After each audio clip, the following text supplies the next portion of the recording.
Congress took up one of the president's announced goals today, a college football championship playoff, which kind of made being a member of Congress sound like fun for once. That's all ahead. But first, a few holy mackerel stories in today's news. Whether or not you want to, you probably remember these photographs of American defense contractors simulating sex, posing semi-nude, wearing coconut brassieres, and drinking vodka out of each other's hindquarters. They were doing this while they were also assigned to be guarding the U.S. Embassy in Afghanistan. These guys work for ARMORGROUP, a subsidiary of the defense contractor Wackenhut. The photos were made public by the nonprofit watchdog group, the Project on Government Oversight. POGO called attention to Wackenhut's rather questionable handling of its well-compensated responsibilities in the war zone. Well, now it's time to say goodbye to the company that provided these regrettable images of our tax dollars at work.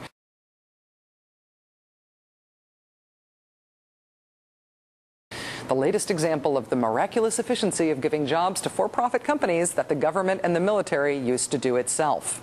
Yesterday, Wackenhut's ArmorGroup notified its employees that the State Department finally decided to not re-up the company's current contract in Afghanistan when it expires in June.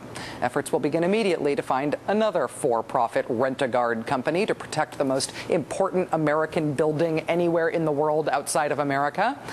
No telling if efforts will also begin anytime soon to have the State Department and the military do jobs like this themselves again, like we used to do before Dick Cheney and Donald Rumsfeld came up with the brilliant strategy of hiving off jobs like guarding our embassies to geniuses like this, for profit.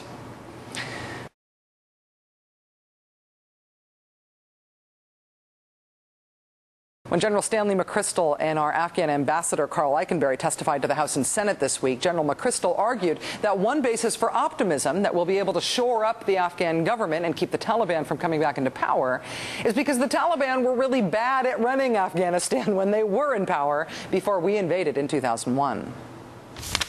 They were not credible in power, and they are not credible as a political entity now. No argument from most of the Afghan people, but it does seem that the Taliban doesn't agree. They apparently want their old gig back. According to a barn burner of a story in the Washington Post this week, there is the official government of Afghanistan, as recognized by us and the international community. But then alongside it, there's a shadow government, a shadow second government run by the Taliban. Quote, like nearly all provinces in Afghanistan, Laghman province has two governors. The first appointed by President Hamid Karzai and backed by thousands of U.S. troops. He governs this mountainous eastern Afghan province by day. The second governor was chosen by Taliban leader Mohammed Omar and, hunted by American soldiers, sneaks in only at night. He issues edicts on Islamic Emirate of Afghanistan stationary and plots attacks against government forces. The Taliban has established an elaborate shadow government of governors, police chiefs, district administrators, and judges that in many cases already has more bearing on the lives of Afghans than the real government. So on your list of reasons why the U.S. can't leave Afghanistan in year 9 of the war, cross off because the Taliban government will return to power. In many parts of Afghanistan, it seems that the Taliban government is already in power, at least after sundown.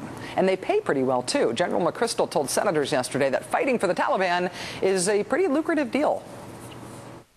On the military side, are the Taliban paying their soldiers more than we're paying Afghan troops? So there's no set pay scale, but by our intelligence, they are paying them the equivalent of about $300 US a month, and that is higher than we are paying Afghan army or police. The Taliban pays better. So maybe the Taliban are fighting our troops because they see us as the occupiers or the infidels or whatever.